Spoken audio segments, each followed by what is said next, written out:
Sige palagto, baka di kayo na-inform na ngayon ay halimaw na yung batang uhugi na dati nyong in-ignore. Bilang patunay na di kayo bagay ihanay sa dati nyong in-score. Ngayon sa lakas ko pag bumundol, yan ay gangganyan pag nagpalindol. Kamusta lahat ng mapagmaliit? Ngayon yung subukan manlait ulit. Ganyan lang talaga yung mga inggit, galit na galit sila sa malulupit. Kaya pasensya pag binahagip, sarap ba sa piling ano masakit? Ganyan talaga paglabad sa loob mong humanga at pagtakot mong bumili.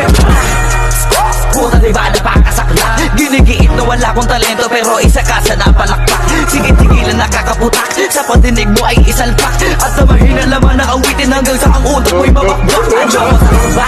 Nakakatawa lang lahat mga talangka. Siyempre pareho na kinahiligan pero ba't naghihila ka pababa? Dahil pag di matanggap na kinayo ko na lahat ng hindi nyo magawa. Parang hinamak nyo lang mga karagatan na ang gamit ng ibang ka. Ibang ka na yata. Ibang ka na yata.